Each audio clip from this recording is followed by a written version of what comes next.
तो फ्रेंड्स, क्या हाल है आपका? खैरियत से हैं?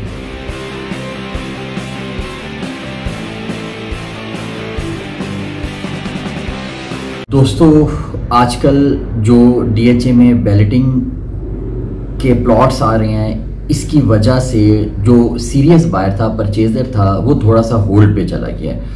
उसका ख्याल ये है कि ये बैलेटिंग के बाद जब प्लॉट्स मार्केट में दोबारा आएंगे तो क्यों ना हम इन प्लॉट्स को इंस्टॉलमेंट में ख़रीद लें और उसकी लमसम अमाउंट पे करने के बाद उस पर कंस्ट्रक्शन स्टार्ट कर दें।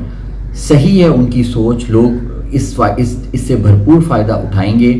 तो आजकल चूँकि प्लॉट के काम में थोड़ा सा वो तेज़ी नहीं रही, तो लोगों का रुझान फाइल्स की तरफ हो गया है। आज मैं आपको बताऊंगा कि ये फाइल्स क्या होती हैं, किन लोगों को इशू होती हैं, इनकी क्या प्राइसेस होती हैं, बेस्ट टाइम क्या होता है इनको उठाने का। तो हम यूं स्टार्ट करेंगे कि मैं आपको बताता हूं कि ये फाइल्स क्या होती हैं। डीएचए जब कोई लैंड परचेज करता है तो उस लैंड ऑनर को 1 एकड़ यानी कि 8 कनाल के बदले कनाल की 2 फाइल्स इशू करता है। जो 2 फाइल्स डीएचए उनको इशू करता है, वो फाइल्स जो हैं वो एफिडेविट फाइल्स होती हैं।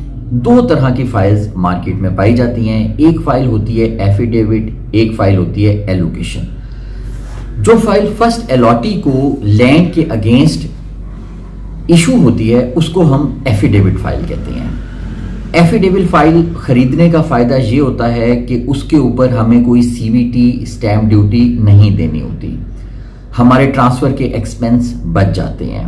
पूरे डीएचए के अंदर ये रूल है कि अगर हम किसी भी फेज़ की 1 कनाल की फ़ाइल परचेज करें तो उसकी ट्रांसफ़र फीस सिर्फ 12,000 रुपये है। और इसी तरह अगर हम कमर्शियल फ़ाइल परचेज करें तो उसकी जो फीस है वो तकरीबन 25,000 के करीब है। एलोकेशन फाइल जब हम परचेज करेंगे तो वो फर्स्ट अलॉटी की नहीं होती, वो होती है जब फाइल एक दफ़ा किसी भी शख्स के नाम पे ट्रांसफ़र हो जाए तो वो फाइल एलोकेशन फाइल बन जाती है। एफिडेविट फाइल जब भी किसी के नाम पे ट्रांसफ़र होगी वो एलोकेशन बन जाएगी। जब एलोकेशन फाइल होगी तो उसके अंदर आपको CVT, stamp duty, membership fees, अगर उसको कोई टैक्सेस लगते हैं, एडवांस टैक्स वगैरह, वो सारा कुछ आपको पे करना होगा। एफिडेविट फाइल जो है वो ख़रीदना यकीनन ज़्यादा फ़ायदेमंद हो सकता है, लेकिन उसमें हमें इन कुछ बातों का बहुत ज़्यादा ख्याल करना ज़रूरी है। नंबर 1 कि आप जिससे फाइल परचेज कर रहे हैं क्या वो डीएचए का इन्वेस्टर है, क्या वो लैंड का काम करते हैं।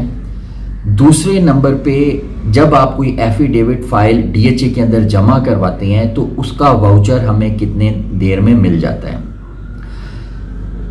एलोकेशन फाइल का तरीकाकार ये होता है कि हम उस फाइल की वेरिफिकेशन करवा सकते हैं कि हमने पार्टी को टोकन दिया, उसके पेपर और वेरिफिकेशन साइन करवा के डीएचए में अप्लाई कर दी और उसके अकॉर्डिंगली हमने डीएचए ने अगले दिन हमें बता दिया कि ये इसके ओरिजिनल मालिक हैं या मालिक नहीं है। अब एफिडेविट फाइल के अंदर ये होता है कि आपका जो प्रोसीजर है वो डीएचए में आप एक फाइल जमा करवा देते हैं और उसको 3 से 4 दिन मिनिमम दरकार होते हैं। तो लोग क्या करते हैं, जो ओरिजिनल नहीं होते वो पार्टी से 2, 4, 5 लाख लेके वो एफिडेविट डीएचए में जमा करवा देते हैं और उसके बाद उनके साथ पता चलता है जी उनके नाम का एलोकेशन लेटर रेडी नहीं हो रहा, क्योंकि वो जो लैंड डीएचओ को दी गई थी या तो उसके अंदर कोई लिटिगेशन है या दूसरे नंबर पे उसके अंदर वो अभी तक क्लियर ही नहीं हुई, उस पे किसी और का कब्जा है, उसमें काफी सारे मसाइल हो सकते हैं। और उसके बाद उनके साथ पता चलता है जी उनके नाम का एलोकेशन लेटर रेडी नहीं हो रहा, क्योंकि वो जो लैंड डीएचओ को दी गई थी या तो उसके अंदर कोई लिटिगेशन है या दूसरे नंबर पे उसके अंदर वो अभी तक क्लियर ही नहीं हुई, उस पे किसी और का कब्जा है। आपको प्लॉट महंगा सेल किया जा सकता है, लेकिन फाइल की एक डेली की प्राइस होती है जो मार्केट के अंदर होती है और आपको उसी प्राइस में वो परचेज करना होती है। मजीद मैं आपको ये बताऊंगा कि किस किस फेज की फाइल मार्केट में अवेलेबल है। ये लोगों का ख्याल है कि डीएचए के जो पुराने फेजेस हैं उसकी फ़ाइल्स अवेलेबल नहीं होती, जबकि जो डीएचए के नए फेजेस होते हैं उनकी फ़ाइल्स इजीली अवेलेबल होती हैं। मैं इनकी बात से कुछ हद तक इत्तेफाक भी करता हूँ, लेकिन मैं आप लोगों को बताना चाहता हूँ कि डीएचए आपको पता है कि हर सिमत में थोड़ा थोड़ा फैल रहा है। उसको जो भी क्लियर ज़मीन, वो भले फेज़ 2 के साथ लगती हो, फेज़ 5 के साथ लगती हो, जैसे अभी मार्केट में डीएचए फेज़ 4 की फाइल्स आई हैं। जो नेशनल बैंक सोसाइटी थी वो परचेज कर ली डीएचए ने, और उन लोगों को फाइल्स इशू कर दी हैं। वो अब सारी डीएचए के अंदर मर्ज हो गई है, वो फाइल्स मार्केट में अवेलेबल भी हैं। ऑलमोस्ट आज की प्राइस में उस फाइल की कीमत है तकरीबन 1 करोड़ 20 लाख। वो 9 मरले की फाइल्स हैं। इसी तरह फेज़ 5 की भी अवेलेबल है, फेज़ 6 की फाइल्स अवेलेबल हैं, 7 की अवेलेबल है, 8 की अवेलेबल है, 9, 10 तो आपको पता है कि इजीली मार्केट में अवेलेबल हैं। तो ये फाइल्स भी बहुत फ़ायदेमंद होती हैं। अब डिपेंड करता है आपका ट्रेंड किस तरफ है। आप मार्केट से फेज़ 4 में रहना चाहते हैं तो आप फेज़ 4 की फ़ाइल परचेज कर सकते हैं। फेज़ 5 में आप रहना चाहते हैं, आपको वो मार्केट के नज़दीक लगता है, आप वहाँ की फाइल्स परचेज कर सकते हैं। इसके बाद मैं आपको बताना चाहूँगा कि मार्केट में कौन सा टाइम होता है बेस्ट बाइंग का फाइल्स के लिए। आप इसका बड़ा इजीली कैलकुलेट कर सकते हैं, हिस्ट्री निकाल सकते हैं कि सपोज अगर आप एक कनाल की फाइल लेते हैं 9 प्रिज्म के अंदर, तो आपको अंदाज़ा होगा कि 9 प्रिज्म के अंदर अब कनाल का जो प्लॉट है कम से कम उसकी कीमत है 1 करोड़ 20 लाख रुपए। गंदे से गंदा प्लॉट भी इस प्राइस में। हाँ, ये बात हकीकत है कि प्राइसेस अभी डाउन हो रही हैं, तो ये बैलेटिंग के बाद दोबारा इसमें जंप स्टार्ट हो जाएगा। तो अभी मैं रिकमेंड नहीं करूंगा कि फाइल परचेज की जाए। इसी तरह फेज़ 10 की फाइल है जो आज की कीमत में उसकी प्राइस हो चुकी है तकरीबन कोई 57 लाख रुपीस। तो अगर हम आज से 3 या 4 माह पहले चले जाएं तो वो सिर्फ 42 लाख की थी। मैं एफिडेविट फाइल की बात कर रहा हूँ, एलोकेशन आपको इससे थोड़ा सा कम प्राइस में भी मिल जाता है।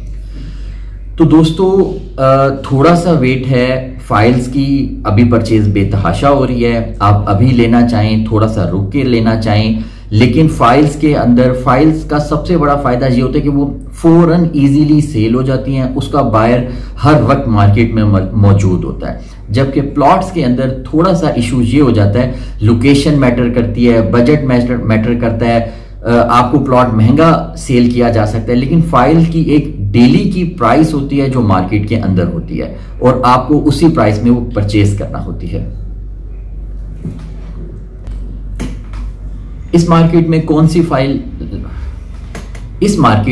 सी फाइल लेना आपके लिए सबसे ज्यादा फायदेमंद साबित हो सकता है? रेजिडेंशियल के अंदर वो है एक कनाल फेज़ 10 की फाइल, जिसके नीचे जाने के चांसेस जरा कम होते हैं क्योंकि वो 56 का कनाल अगर आपको मिल रहा है तो आपको पता है इससे कम में कुछ भी अवेलेबल नहीं है डीएचए के अंदर। हाँ, शायद थोड़ी सी प्राइस ये कम हो सकती है, लेकिन घबराना नहीं, ये फाइल्स विद इन डेज इनकी प्राइसेस अप हो जाती हैं।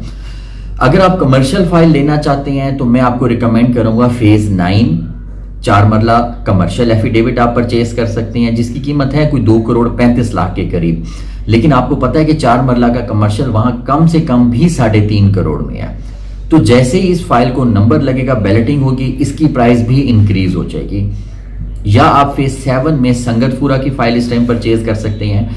संगतपुरा बिल्कुल डीएचए ने लैंड सारी परचेज कर ली है, वो लैंड बिल्कुल क्लियर है और बैलेटिंग के लिए बिल्कुल तैयार है। किसी टाइम भी डीएचए संगतपुरा की बैलेटिंग कर सकता है। तकरीबन उसकी प्राइस एलोकेशन की 2 करोड़ 70 लाख रुपए है, जो कि इंतहाई मुनासिब प्राइस है, क्योंकि 270 में अगर आपको एक कमर्शियल प्लॉट इशू हो रहा है तो सबसे बेहतरीन टाइम है कि आप ये प्रॉपर्टी उठा लें। संगतपुरा की लोकेशन एक्स ब्लॉक की बहुत अच्छी है। प्लस अगर आप कहें कि मैं फेज़ 9 की फाइल या फेज़ 7 की फाइल या फेज़ 10 की फाइल्स आपको इसलिए रिकमेंड कर रहा हूं कि ये फाइल्स मेरे पास अवेलेबल हैं, नहीं, ऐसी बात नहीं है। मेरे पास हर फेज़ की हर जगह की फाइल इजीली अवेलेबल है, लेकिन रिकमेंडेशन है कि अगर आप ये फाइल लें तो आप ज़्यादा से ज़्यादा फ़ायदा उठा सकते हैं। तो दोस्तों, फाइल्स के हवाले से मज़ीद कोई बात आप जानना चाहते हो, मेरा नंबर आपकी स्क्रीन पे है, आप मुझे कॉल कर सकते हैं और मज़ीद फाइल से रिलेटेड, प्लॉट से रिलेटेड अपडेट रहने के लिए प्लीज़ मेरे चैनल को सब्सक्राइब कर दीजिएगा और जो बेल का बटन है प्लीज़ उसको प्रेस कर दीजिएगा ताकि नोटिफिकेशन आपको मिलती रहे। ये नहीं है कि कुछ लोग हैं जो मार्केट से जो साइड बिजनेस करते हैं और वो सारी ज़िंदगी मार्केट से टच रहते हैं, तो वो लोग तो मेरे साथ भरपूर राब्ते में हैं। वो दोस्त जो ज़िंदगी में यानी कि साल के बाद, 6 साल बाद, 10 साल बाद अपनी प्रॉपर्टी नई एक्सचेंज करते हैं या फर्स्ट टाइम परचेजर हैं, उनके लिए बहुत ज़रूरी है कि वो मार्केट से टच रहें। जो डीलर्स के पास नॉलेज होता है वो बहुत कम लोग हैं जो इन्वेस्टर के साथ शेयर करते हैं। तो मेरा चैनल बनाने का मकसद ही यही है कि आप लोगों को अपने साथ बाखबर रखा जा सके। अपना ख्याल रखिएगा, मुझे भी दुआओं में याद रखिएगा। आपका दोस्त Usman Yusuf Kaisrani, buy and build real estate. Thank you.